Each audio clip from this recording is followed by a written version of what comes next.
और गाइस ये बहुत प्यारा है, बहुत छोटा सा है एकदम से, नन्हा सा। लोग तो जंगलों में रस्सी से बांध जाते हैं इवन, ताकि कोई से जानवर खा ले या कुछ कर ले। और गाइस तब वो अपने हाथ से रस्सी काटते हैं, फिर उसे अब यहाँ लेके आते हैं गौशाला में। Hey guys, welcome to my YouTube channel में दिस व्लॉग्स। कैसे हैं आप सब? आई होप अच्छे होंगे। और गाइस आज हम जा रहे हैं एक अलग जगह। आज का व्लॉग थोड़ा सा अलग होगा, ये है सच्चाई व्लॉग। आज हम आपको कुछ अलग चीज़ दिखाएंगे जो कि लोग नहीं दिखाते हैं। तो गाइस आज हम आपको वो दिखाएंगे। और कहाँ गया हो भैया? और गाइस आज हम जा रहे हैं गौ आश्रम में, जहाँ पे छोटी छोटी गायें हैं और छोटे छोटे उनके बछड़े और उनके जो छोटे से बच्चे हैं वो सब आपको देखने को मिलेंगे। और गाइस उसके पीछे का एक फैक्ट भी है, हम आपको वहाँ क्यों लेके जा रहे हैं आपको वहीं जाके पता चलेगा। सो गाइस स्टार्ट करते हैं आज का व्लॉग। सो गाइस फाइनली हम पहुंच गए इस जगह में, और इस जगह का नाम है श्री कृष्ण विश्व मंगल गौधाम आश्रम। ये है बेलपड़ा और रतनपुर के पास में। और यहाँ पे वही गौशाला है जिसकी मैं बात कर रहा था, जो काफ़ी जो अनाथ पशु है उनकी देख रेख कर रहा है। और ये एक समिति बनी हुई है यहाँ पे। अब मैं आपको मिलाऊंगा उन सभी लोगों से। और गाइस एक चीज़ और बताना चाहूँगा कि ये व्लॉग एक सच्चाई व्लॉग है। सो आज थोड़ा डिफरेंट है, क्योंकि मैक्सिमम लोग होते हैं जो सच्चाई नहीं दिखाते, बट हम कोशिश करते हैं कि ऐसी चीज़ें भी आपको दिखाएं जो लोग स्किप कर देते हैं। और आपको पता चलना चाहिए कि हाँ, हम लोगों को किस चीज़ से जुड़ना चाहिए। और जो लोग भी एनिमल लवर हैं और जो दिखाते हैं कि भैया हम नेचर से प्यार करते हैं, तो उनको ये चीज़ें भी देखनी चाहिए। सो ये व्लॉग उन सभी के लिए है। सो गाइस आज का व्लॉग स्टार्ट करते हैं। मेरे साथ है भगवान सिंह रौतेला जी, और इनकी उम्र है 70 साल। और इस एज में ये यहाँ पे अपना योगदान दे रहे हैं। और जो यहाँ पे समिति बनी हुई है उसके अध्यक्ष भी हैं। एक बार इनसे बात करते हैं और पता चलते हैं यहाँ पे क्या क्या दिक्कतें होती हैं और कैसी कैसी परेशानियों से ये इसका सामना कर रहे हैं, और जो गायें हैं उनका ख्याल रखा जा रहा है यहाँ पे। एक बार बात करते हैं इनसे। तो आप ही बताइए, सबसे पहले आपको इसकी प्रेरणा कहाँ से मिली? मेरी मुलाकात महंत भगवान गिरी जी से हुई। उनसे ही मुझे मालूम हुआ कि यहाँ पर एक गौशाला उन्होंने इसका उद्घाटन किया है, यहाँ पर खोली है। तो मेरे भी दिल में आया कि गौ सेवा धर्म का काम है, क्योंकि गौ ही बैतरणी पार करती है, इसलिए हमको भी गौ सेवा करनी चाहिए। इसलिए तब से मैं यहाँ 2015 से जुड़ा हूँ। अभी तक अपने से जितना भी हो सकता है पूरा कार्य करने की कोशिश करता हूँ। क्या आपको गवर्नमेंट की तरफ से कुछ मदद मिलती है इसके लिए? अभी तक हमें गवर्नमेंट की तरफ से कोई मदद नहीं मिली है। सिर्फ सांसद निधि और जिला पंचायत से पिछली बार थोड़ी मदद, आर्थिक मदद मिली थी, जिससे हमने थोड़ा भवन और शेड का निर्माण किया। बाकी जो है हम आप लोग खुद ही अरेंज करते हैं? खुद ही अरेंज करते हैं, जनता के सहयोग से इसको चलाते हैं। अच्छा, और ये तो यहाँ पे कितनी गाय आती हैं लगभग? इसमें लगभग हमारे पास 140-45 गायें हैं, गांव से लेके दापका तक और कोटाबाग, और पहाड़ से भी यहाँ गायें आई हैं। बड़ी दूर दूर से गायें लोग यहाँ पहुँचाते हैं, जिनकी देखभाल हम लोग अपनी तरफ से जितनी भरसक होती है करते हैं। लोगों से भूसा मांग के लाते हैं, उसका इनका पालन पोषण करते हैं। सो गाइस एक बार आपको यहाँ का गौशाला का एक बार टूर कराते हैं, यहाँ पे क्या क्या चीज़ें हैं आपको दिखाते हैं। और अब चलते हैं अंदर की तरफ को। अब बताएंगे यहाँ पे क्या क्या चीज़ें हैं बनी हुई यहाँ पे। यहाँ पर एक रूम सामने है, इसमें कोई लोग बाहर से जो लोग आते हैं उनको उठने बैठने के लिए बनाया हुआ है। और साथ में महाराज जी की धूनी बनी हुई है यहाँ अंदर, और उसके बगल में उनके रहने के लिए निवास बना रखा है। साथ में एक रसोई और एक कमरा ये वाला बना हुआ है, जिसमें आदमी लोग रहते हैं। एक छोटा सा यहाँ पर गोदाम बना हुआ है, जिसमें हम लोग जो भी अनाज पानी हमको मिलता है तो उसमें इकट्ठा करके रखते हैं। उसके अलावा एक शेड यहाँ पर बना हुआ है, जब कोई लोग आते हैं तो बैठने के लिए, बाहर बैठने के लिए भी एक शेड बना रखा है हम लोगों ने जी। गौशाला इस साइड बनी हुई है, और दूसरी जो है उसके पहले दूसरी साइड बनी है। एक तो एक ही गौशाला ये भी है, एक इधर को बनी हुई है।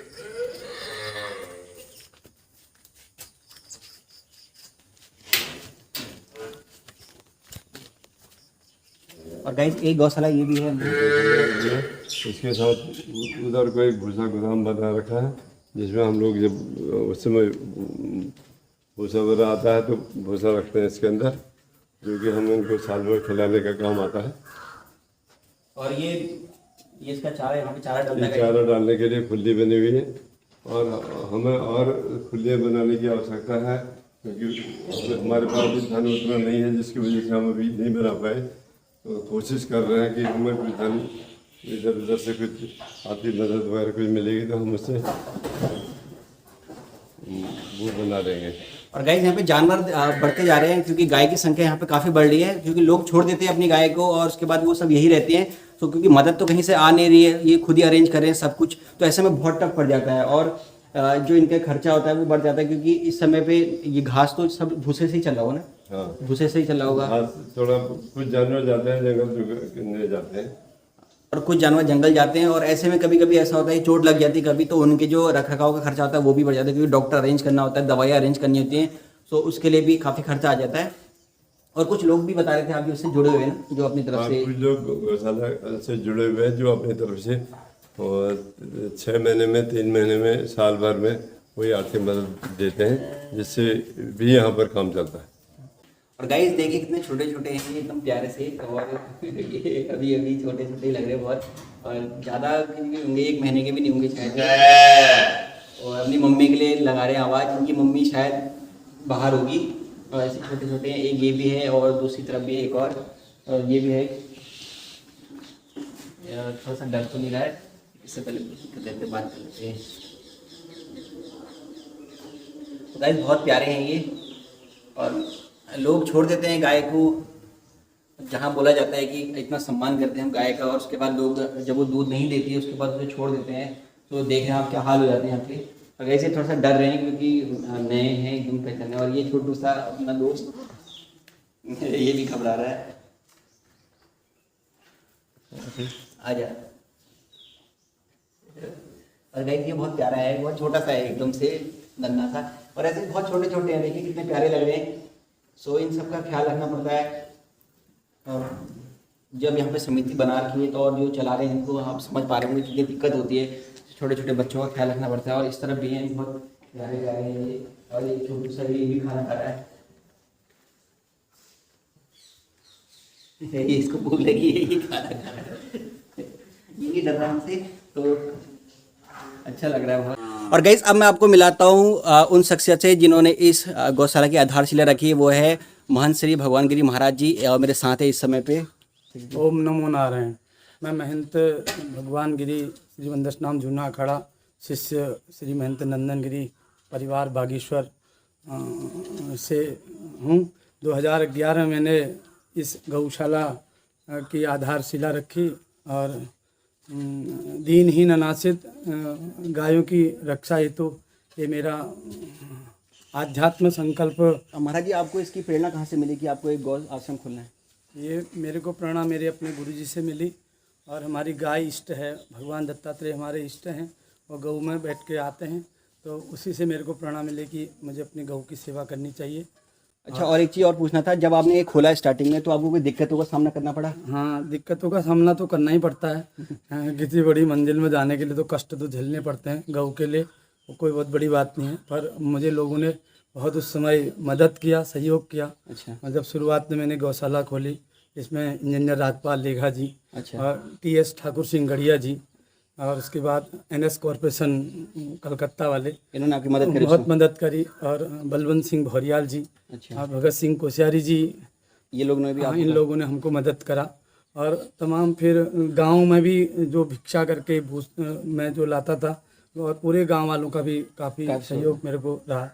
और गाइस यहाँ के जो लोग हैं वो भी काफ़ी अच्छे, काफ़ी कोऑपरेट करते काफ़ी हैं, अच्छे लोग हैं, काफ़ी अच्छे लोग हैं, और मदद करते हैं काफ़ी यहाँ पे। और मैं ज़्यादा से ये कहना चाहता हूँ कि ज़्यादा से ज़्यादा लोग इस जगह से जुड़िए, मतलब गौ आश्रम से जुड़िए, ताकि महाराज जी को भी थोड़ी आसानी हो जाए और जो यहाँ गौ की सेवा हो समय।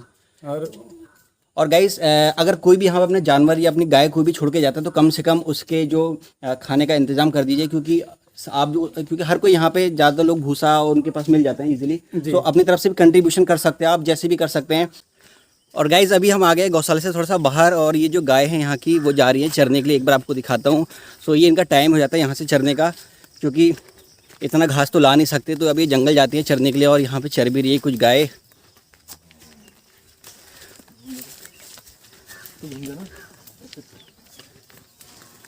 और गाइज़ अब आप मेरे पीछे देख रहे होंगे, आपको बहुत सारी गाय दिख रही होंगी यहाँ पे, और ये सब चल रही हैं, देख रहे हैं आप, वो ये जा रही हैं। और कोई भैया हैं यहाँ पे जो आपको बताया था कि ये लोग लेके जा रहे हैं उसे चराने के लिए, और कुछ छोटे छोटे भी हैं इसमें और कुछ बड़े भी हैं। मैं उनके बीच में जाके देखता हूँ, मुझे देख के बस ये डरे ना।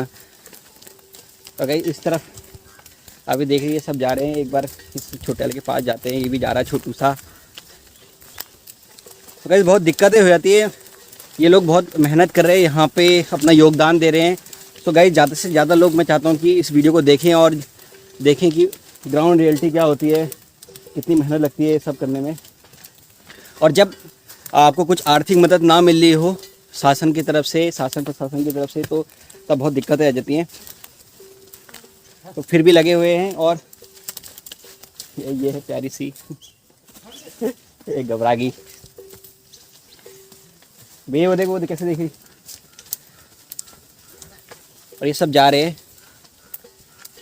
चलिए अब चलते हैं वापस से और आपको कुछ और दिखाते हैं वहाँ पे। और गाइस आप देख रहे हैं कितने छोटे छोटे हैं ये, और कुछ छोटे छोटे भी है। और ये सब जा रहे हैं जंगल चरने के लिए, कोई ऑप्शन नहीं है क्योंकि लोगों ने छोड़ दिया इन्हें। और गाइस मुझे एक चीज़ समझ में नहीं आता है कि जब तक कोई जानवर या फिर कोई भी चीज़ है जब तक इंसान के काम का रहता है तब तक वो उसे अपने साथ रखते हैं, उसके बाद आप उसे ऐसे छोड़ देते हैं।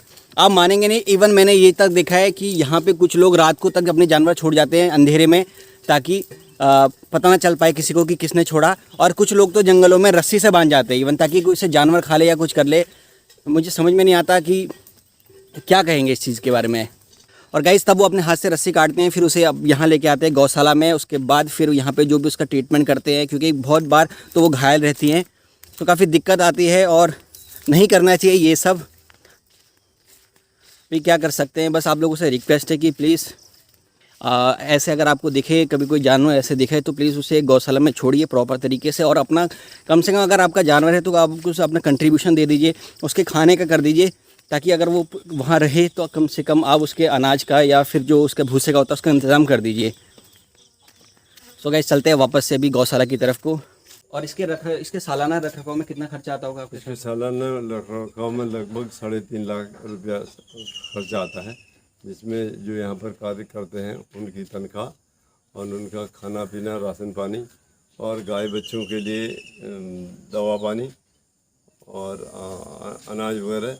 अनाज तो उससे भी मिलता है लोगों के द्वारा भी, मगर खर्चा लगभग 3.5 लाख के करीब सालाना खर्चा यहाँ बैठ आता है। तो आपने इसकी यहाँ पे रखरखाव के लिए कुछ लोग भी रखे होंगे? हाँ, यहाँ पर 2-3 लोग इसके रखरखाव के लिए रखे हैं, जो कि गोबर वगैरह उठाते हैं, उनको चारा वगैरह देते हैं, जंगल से चुगा के लाते हैं। तो उन लोगों का वेतन वगैरह भी हम लोगों ने अपने आप ही जन सहयोग से मैनेज करना होता है। वो तो रेगुलर देना पड़ता होगा? वो तो उन्हें रेगुलर देना ही होता है, मासिक पर है, और कुछ ज़रूरत पड़ने पर हम डेली बेसिस पर भी यहाँ आदमी बुलाते हैं। और गाइज़ महाराज जी ने अपने आशीर्वाद के तौर पे मुझे रुद्राक्ष की माला दिया, और आज सोमवार का दिन भी है तो काफ़ी ब्लेस्ड फील कर रहा हूँ मैं। और गाइज़ अब इस व्लॉग को यहीं ख़त्म करते हैं। अगर आपको ये वीडियो पसंद आई, इस वीडियो को लाइक करें, चैनल को सब्सक्राइब करें। तब तक अपना ख्याल रखें और मिलते हैं अगली वीडियो में। और गाइज़ ज़्यादा से ज़्यादा लोग जुड़िए और महाराज जी को और भगवान सिंह रौतेले जी जो ये काम कर रहे हैं इनको सपोर्ट करिए। सो गाइज़ आप सबकी सपोर्ट की ज़रूरत है।